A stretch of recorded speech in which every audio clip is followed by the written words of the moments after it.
Welcome back to the Pink Lion podcast. Today's conversation is one that invites us to step just a little beyond what we think we understand about life and what actually might exist beyond it. I'm joined today by Heather Sheilds, who had a near-death experience that completely shifted the way she sees the world, her life, and her connection to something greater. What makes Heather's story so powerful isn't just what she experienced in that moment, but how it changed her when she came back.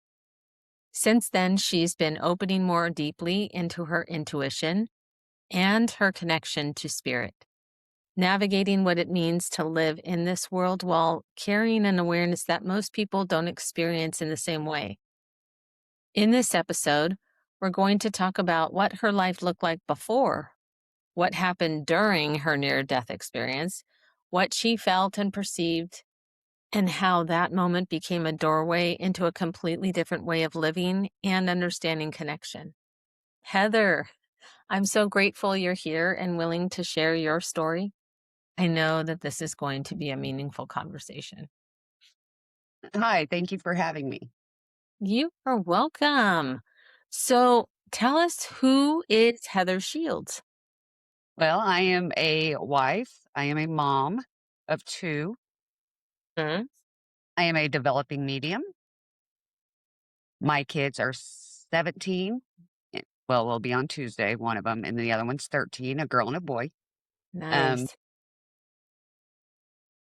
I have a full-time job other than doing the developing, and that's pretty much sums me up. So you're basically just like the rest of us, right? You're just a regular average citizen just going about life. And then Yeah. suddenly, boom, you're a developing medium. But did you ever in your early years understand that you could connect with spirit? I didn't understand that I could connect. I knew spirit was there. Uh-huh. Could see, I could hear, but I couldn't have that conversation. I didn't know how to do that connection. So growing up, it scared me because I Mm-hmm. didn't really know what it was. What did that look like for you? How did you experience spirit during those early years? I have a lot of dreams, visitation dreams. Mm-hmm.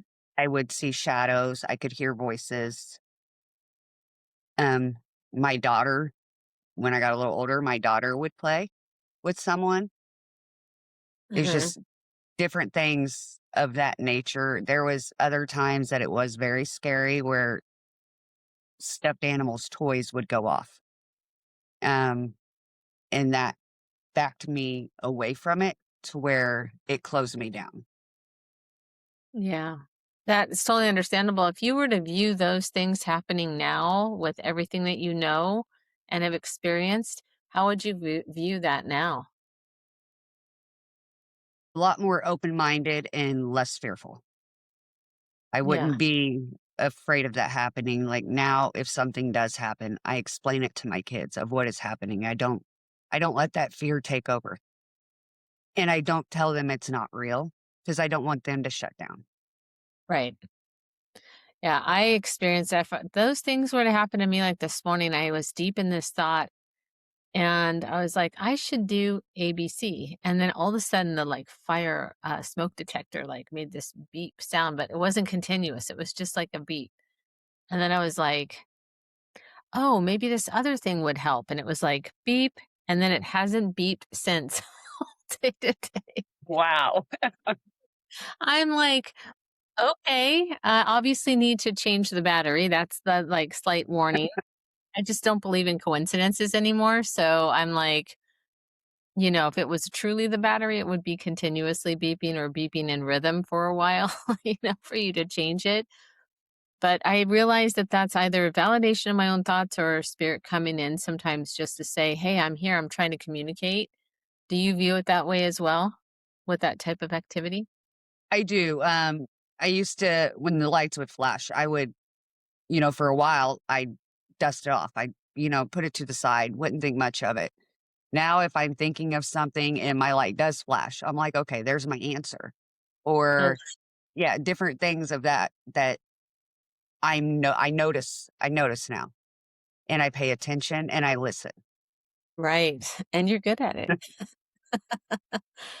One of the things that I'm going to ask certain things because these things that you've experienced have sort of, it's been an accumulation of things over time, right? Mhm. Um, Now I am obsessed with NDEers. That for those of you in the audience that don't know what that term means, NDE, it means near death experience. And Heather has been someone who has experienced an NDE. And as I kind of cue her up to share her story, what was life like before you had your near death experience? And also include mediumship in that too. So people understand the difference, but like maybe you were open to it, maybe you weren't, I don't know.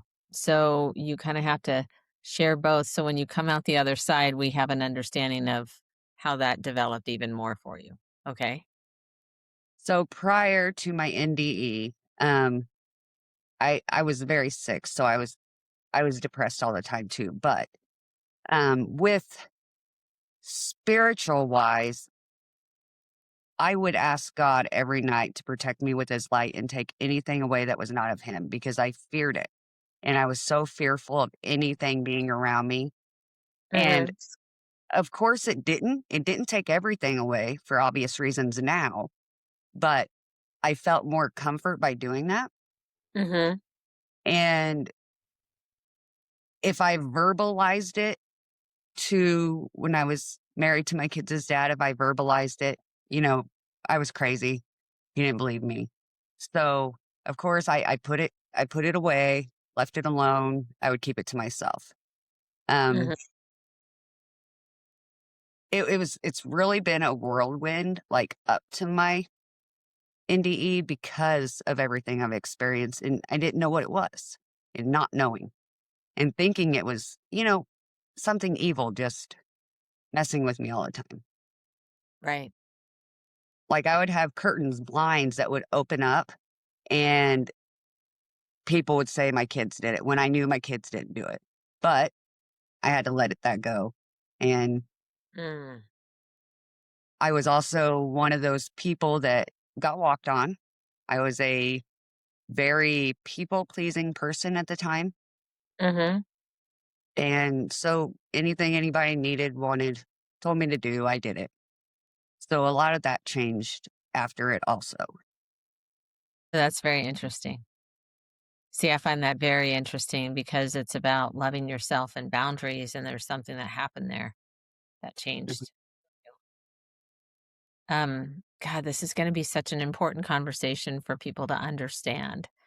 So take your time and oh, I did before we jump in. What were your beliefs before? Were you a Christian woman, or were you Catholic? Were you? Well, I mean, anything. Were you a religious But person? I was Christian. I still am Mhm. Christian. Um, Okay, good I had, distinction. what was that? I'm sorry. I said good distinction. Yeah, Yes. that's a good distinction. Right. And I followed the Bible. I believed Hmm. in the Bible. Like I wasn't a church going person, but I Uh-huh. did go to church as it helped me through different things in my life. So I would go when I felt drawn to go. Hmm. Um, but yeah, I was a more believer of the word of the Bible instead of my relationship with God, if that makes sense. Yeah, now it's flip-flopped. Yes. Yeah. Okay. So, can you walk us through what happened? So I have what is called pectus excavatum, and it is a breastbone deformity that curves in, and when severe, it pushes on the heart into, and it pushes your heart into your lung. So I had a procedure called the NES procedure. Um, Mhm. so this surgery, they had to put 2 bars in my chest, and they leave them in there for 3 years. Well, during this surgery, I just pulled up a video from it because I wanted to get all the emotions and feelings back. Um, when I came out of this surgery, I remembered seeing my mom and dad. They were there for about 5 minutes and they told them they had to leave. Um, then I remembered them taking me back into an operating room. And that is when my experience started. And from the time I went from the operating room, I was then in this dark tunnel. And I, I, I wanted to describe it as I'm walking through the tunnel, but the more I think back on it, I don't remember walking. I guess I Right. was kind of gliding through this tunnel and it was pitch black and I was terrified of the dark, but I was not scared. So like Interesting. every foot, I'm going to say, cause I used to say every step, every foot I would go through this tunnel, I was losing my memories of my life here in my body. Um, by the time I got to the end of this tunnel, all I seen was this big bright light and the gates. Um, I never got to go in the gates. And then in the tunnel, I should go back there because in the tunnel, you didn't see the light at all. I mean, even when you got to the end, until I actually stepped out, there was no light. So once I stepped out, of course, there was the light and the gates. Ooh, it makes me shiver talking about it. Um, the feeling I felt like I was home. Like I felt like I was exactly where I needed to be. Hmm. Because when I got to this point, I had no recollection of my life here. I didn't know I had kids. I didn't know I had parents. I just knew I was home. That's it. I was where I was supposed to be at that moment. And it felt amazing. There was no pain. I had no anxiety. There was no nauseous feeling. It was just a surreal, amazing, like it's even hard to describe what that feels like. Yeah. And then I heard a voice, and I've never seen anybody, but I heard a voice and it was talking to me. And there's a lot, like I've told you prior, that I can't remember about it, that I Hmm. wasn't able to bring back. But he kept, the voice kept telling me it wasn't my time. I have to go back. And I was begging to stay. And he would not, he was consistent. I had to go back, but it wasn't in a mean way. It was all love. Every bit of it was just love. Um, as I told him, I kept telling him no. He started giving me my memories back. So when he said, you got to go home, you got to be there for your mom and dad. And I didn't know what he meant at first. And then I remembered I have a mom and dad. And then he said, you got to be there for your kids. And then I remembered my kids. Um, and he told me, I'm sorry, my dog is growling here. It's okay. It's totally okay. Then he had told me, he said, something important that you need to be careful of. And he mentioned 3 letters of AGI. And I had no idea what it meant. And the next thing I know, I'm back here. And then I'm waking up with my mom and dad right there. But the communication, when we were communicating and talking, we weren't talking through our mouths. It was all through mine. Like my mouth didn't move at all. So it was all our thoughts, just like as a developing medium, we receive messages. Right. You receive information through your own thoughts and your feelings and stuff like Hmm. this, not a verbal communication like you and I are having right now. I wish it was like it would be so much easier to Yeah. understand, but it's not like that because it is telepathic. Hmm. And um I was kind of curious to know. So when this is so fascinating to me. I don't know why this is so fascinating to me, but it just is because I view people who've had the experience that you've had as witnesses, people who've been there and have come back to tell. what their experience has been, and there's always this common thread. One, only love energy. That's the only thing you feel. You're home, that you guys all feel like you're home. And there's always someone there to greet you.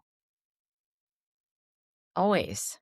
You're not Uh, by yourself. And I'm wondering how your brain perceived or processed, because you didn't see him, but you knew it was a voice and you perceived it to be male, correct? yes. And when you perceived or saw like the white light and the gates, did you notice anything else? Did you observe anything else about yourself or about the scene that was playing out in front of you? The only other thing was just the it was like a smoky mist of just white, kind of like what a cloud would look like, but I didn't feel like I was in the clouds. But it Right. was this smoky mist with this light and these gates, and that light, I think, is what really made me feel.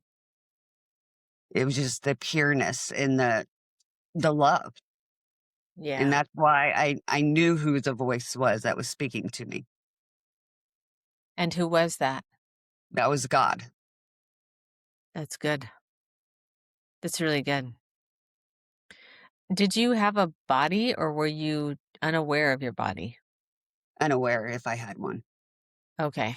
Because some people are there people are aware that they don't have one, but they can kind of perceive themselves to have one. It's weird how each one of us experience those smaller details very differently. So then when you were with him or he was in your awareness, how shortly after that did you come back? Mm. Can you tell a time frame or anything? Because some people No, can. I you can't. There is no time. Right. Right. Like, it felt like I was there for a long time. I mean, in the experience, but back here, I bet it was maybe 5 minutes, See possibly. that? So wild. Mhm. That's so wild. So you come back to this experience here into your body, and what's happening around you?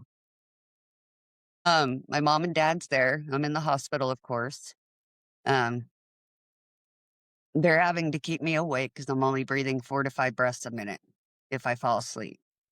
Um, the video I just watched, which I didn't ever even think about because I never really watched it. I'm laying there and I'm trying to tell them about this experience, and my mom caught the very end of it, and I was adamant on hearing AGI. That was number 1 I was telling them about. Um, and they listened to it, and my dad's tried to help me through it ever since. But the emotion I got, like, instant the instant feeling when I'm awake of the pain and the depression again, and just everything that wasn't there is I came back to.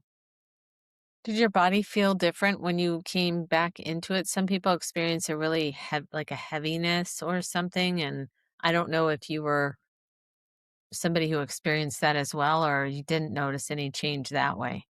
I don't think so because I was on so much medication Yeah.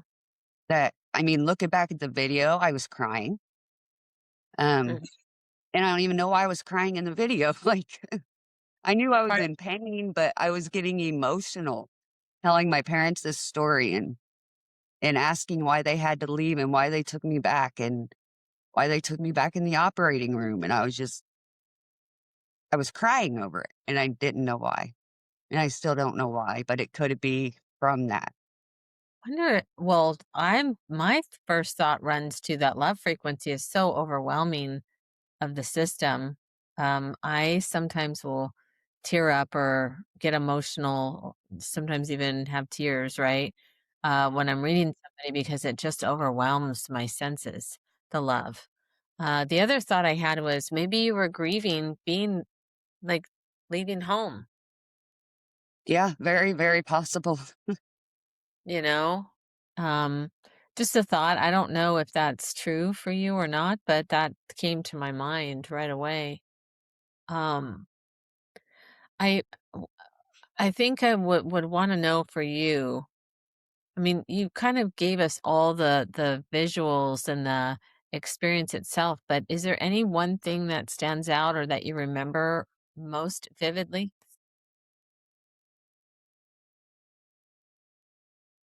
I think if I was to say the one thing, it would just be the light is what I remember in the top of the gates. Because of the mist, you didn't see the whole gate and you could see the top of it with the light. And the feeling, I mean, that was that's the most vivid. And then what I came back in with the AGI. That was and I I think am that's the heavy with one thing to really remember. I was gonna say, if you feel comfortable sharing that and what that means and how you perceive that, feel free to do so. Yeah, so this happened in 15. It's now obviously 2026, and I've just figured out this year what it actually meant. And I knew when I would know. So I've been waiting and waiting, and I've researched trying to find it and, messed around and just trying to figure it out, make things fit. But I came across it not that long ago for artificial general intelligence. So this has not been created yet, but artificial general intelligence is a very fear-based AI, being that they're starting to believe that they can take how do I want to say this? So they can mess with the human brain with AI, of course, which would go against who we are biologically in God's eyes. Um, then there's also a fear that I was just came reading upon that they're going to use AI in this artificial intelligence for the general purposes and create like deities where people will worship these AI gods. There's also, and this is things I'm just reading on because I'm not, I'm just finding out what it means. But when I seen it, I knew this is exactly what it was. But there's another theory that they're wanting to like entrap souls into these robots. And that's how they're fearing the robots taking over, like getting the empathy and getting a consciousness to where Mm, they become more human like, mhm. where AI goes that next step. So the So general basis of AI, I wasn't warned about that. But the AGI, I was. so I understand this from what you're saying to mean like uh AGI and the makers or producers of that particular AI program is not something that exists now, but could be in No. development. We don't know, Yes, they've been right? talking about it. Correct. And it alters the human body. So what would that look like? Like a chip in the brain? Well, yeah, there's a chip that they are saying now can be programmed to make people sing if they want to be a singer, or they can make them dance and they can make prodigies out of people by that chip. I'm not a conspiracy theorist, but it And seems I don't want to go down that that rabbit hole, but I know I was warned. oh, but I know, but here's the thing, as I'm listening to you, I'm thinking to myself, it makes so much sense from like a production standpoint, right? Like, I mean, what happens? I mean, right now we're faced with like as a society, you have human labor, but then you have AI, right? Hmm. So what would happen if you actually combine the two? You wouldn't have to annihilate the human race, you could integrate them both. That's pretty Hmm. scary. In control. Yeah. And then if you get people worshiping these AI gods, people turn away from God. Right, because you and I both connect, and a lot of us connect straight through and sidestep all the other stuff. We have this connection. We have this relationship. with Mhm. God, source, higher power, whatever word you'd like to use, listeners, around that. Heather and I share that in common, and I know a lot of the viewers do too. They have their own personal relationship with God. And for me, it's very intimate and intense, way more than I'd ever gotten my whole life until I became aware of this. So, are you finding the same thing for yourself? Yes. When I came out of this, my relationship with God really, really flourished, where I actually, in my case, I've put the Bible down. I have a hard time going into a church now, but this is just me. I don't feel God in the church. I feel God everywhere around me. So I don't feel like I have to go to a specific building to have my relationship with God. Yeah, I totally, and I think that that's a beautiful thing, and I think it should be personal, and I think you should be the one to establish it, right? Not somebody else telling you what you should do. That's my Mhm. big I don't like that. So, I tend to trust myself more than I trust, somebody else telling me something like that. But I just want to go step back into the NDE for a moment. So you get this AGI warning, then you come back. You're back in your body. You're experiencing everything with did you have your memory in full back when you came back, or were there like a majority of it was there, but then there were pieces that had to come in later, or how did that work for you? No, I think I had all my memory back as soon as I came back in. I didn't have all my memory of my NDE, of That's course. happened time, right? Yeah. Well, everything I remember now, I remembered then, but I know there's more because I remember being there longer and it was a longer conversation. Um, Wow. so I know there's more. I just don't know how to connect to that or get those memories or if it's even possible. It might be possible through hypnotherapy. Have you considered that? I have considered it. I haven't looked real deep into it yet though. Because I Okay. Well, also have the fear if I don't remember, am I really supposed to remember? I yeah, don't I'm know. yeah, it's like you'll remember what you're supposed to, and maybe everything else is supposed to be your intuition and your path, like you working toward it type of thing. Mhm. It's interesting. Did you feel, I know you said you felt the pain and you felt, the humanness kind of come back right away and you were emotional. Were there other feelings that were involved that you were aware of when you came back? I was angry for a little while. Did you have a hard time integrating back into life and work and all that stuff when you came back? Well, I wasn't working and I was down for 3 months following my surgery. Mhm. Um, I didn't have a hard time per se integrating back because when I got back to my kids, of course, I could look at them and appreciate them in a whole new way to Yeah, where I could slow down as a mom and be their mom and just right. love them and, have more control over my own emotions with them.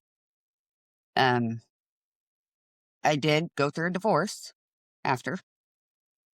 I had my tubes removed after, which that I advise not to do. Don't make any major decisions after an NDE because I do regret doing that. I always have since I've done it. Okay. Um, but it opened my eyes to my life and who I was and who I was letting everybody make me be.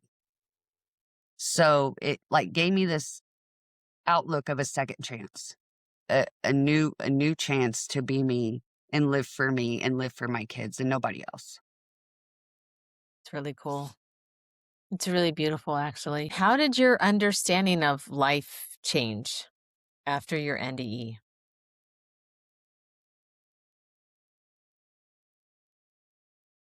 Of basic living for me, and I wasn't how do I want to put it, like,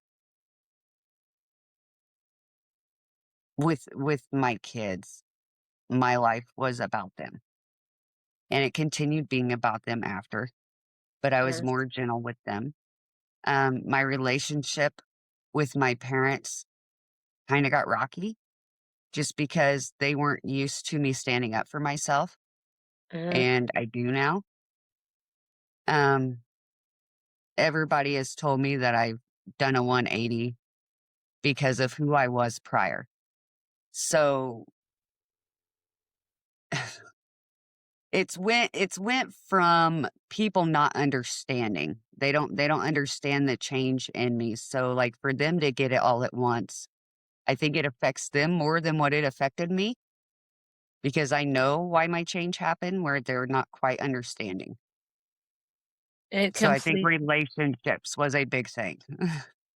Yeah, and what no longer felt important, you moved past, and what felt important, you moved toward, right? You Mhm. prioritize your present. Yes.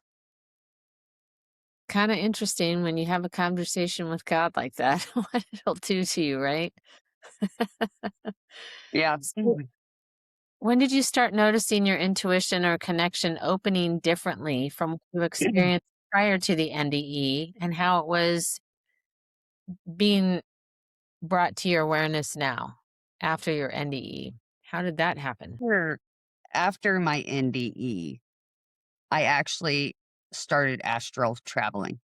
Wow, I So cannot do that, girl. Like, I try and try and try, like, I suck at it. So tell me, try not to. I don't want to because I don't go to fun places. So I don't get to pick where I go.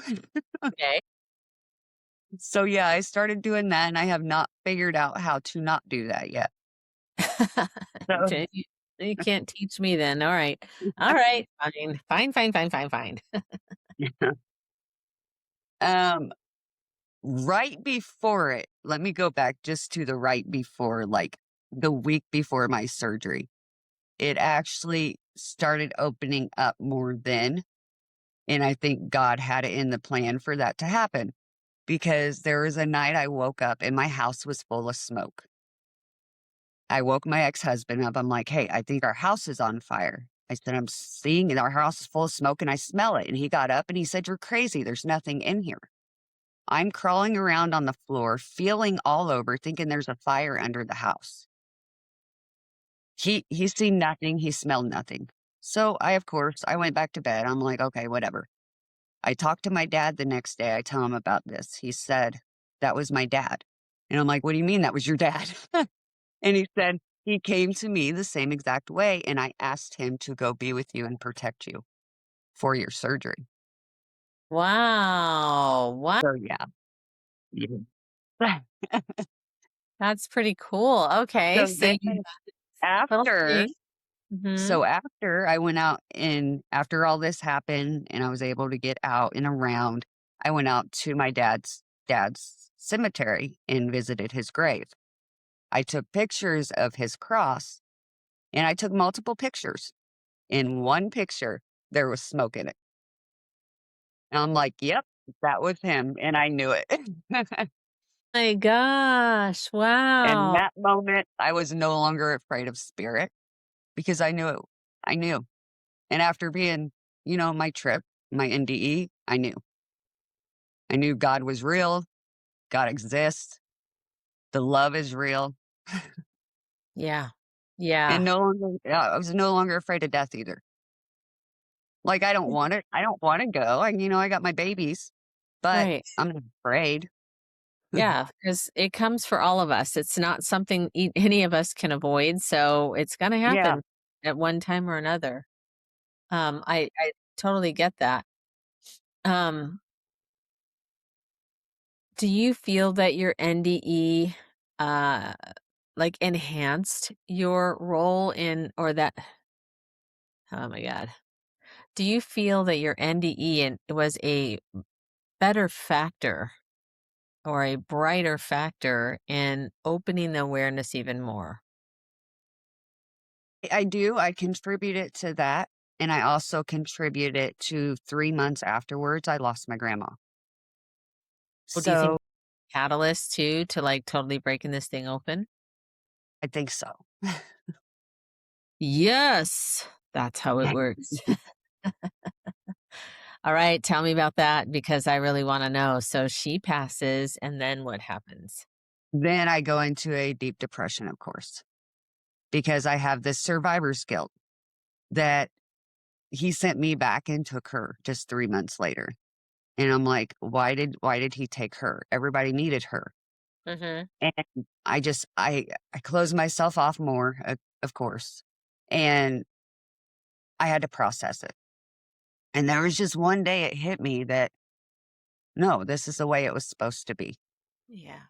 That's why he made me come back home. If my parents woulda lost me and my grandma, and my kids woulda lost me and my grandma, it would have been too much, I think, in a 3-month span.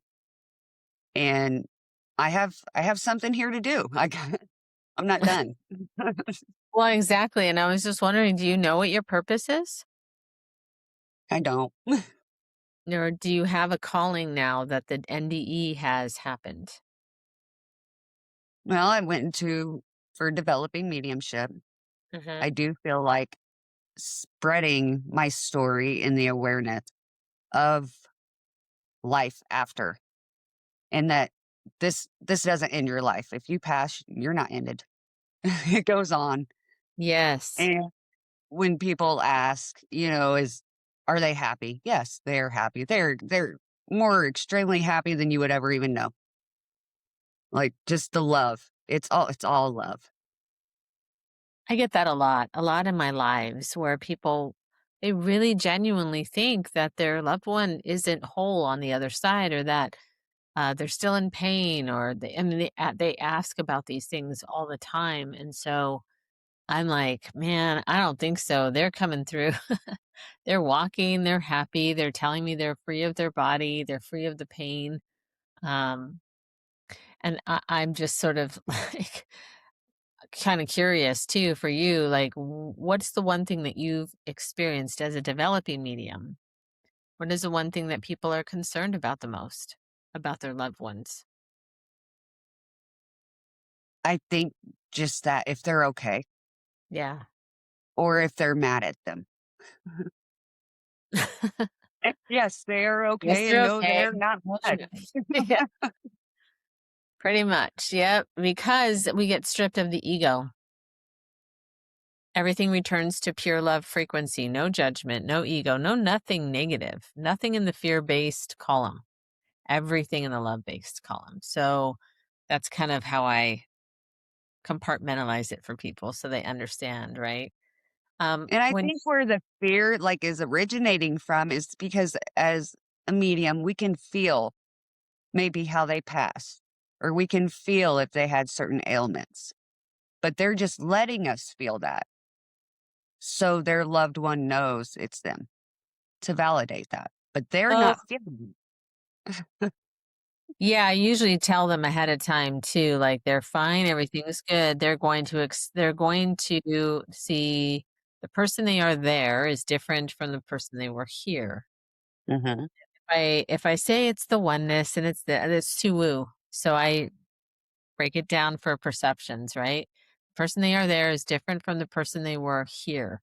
So he or she is going to come in with very specific memories or their personality with how you understand or know them. But everybody has different relationships with different people, right? So your dad would behave differently with you, or you would understand his personality different than he was maybe with your mom or work colleagues or, as a grandparent. And so when they're identifying themselves as one thing, that's how we have to try and understand the personality, right?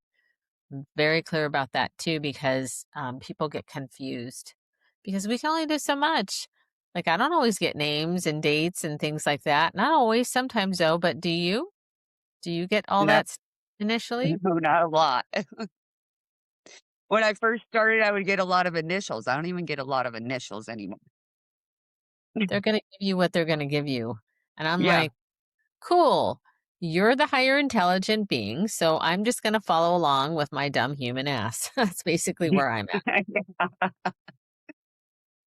Um, What would you say to somebody who is curious about the other side, but also unsure? I would tell them for number one, don't be scared because that is a huge thing, fear based. And that was a huge thing for me also. And knowing that there is a grounding you can do and there is protections you can put up.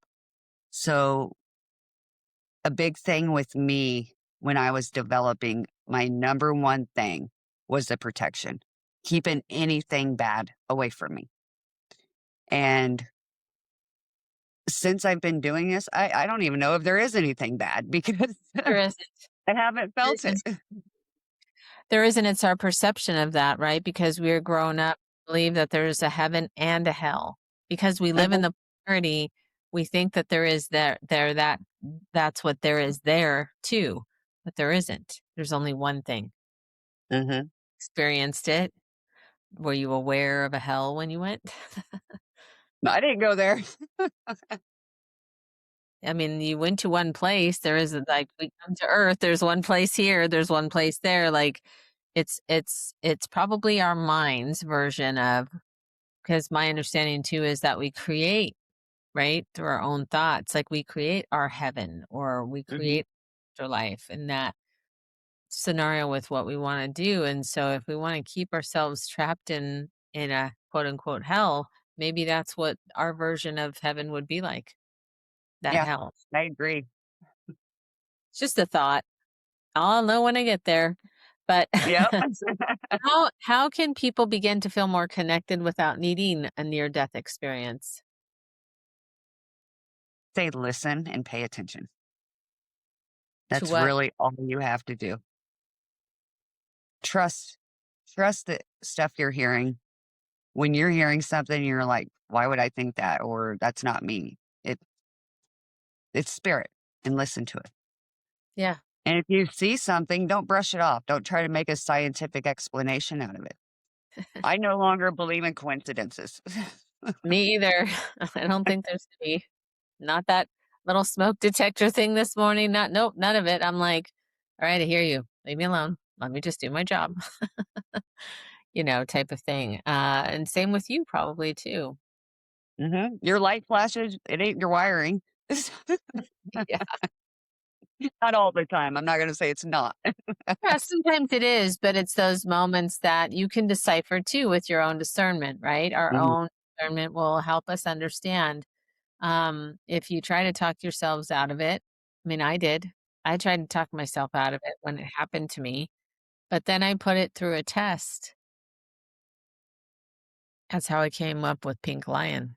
That was a sign. I needed validation. I needed to know that I wasn't losing my marbles. that's a huge thing, I think. People think they're going crazy, or Yeah, others around them fearing that others around them think they're going crazy. right.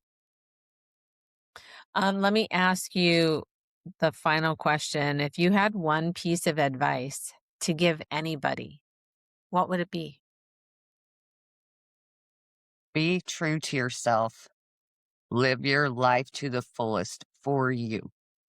Don't don't live for anybody else but you because it's your life, your journey.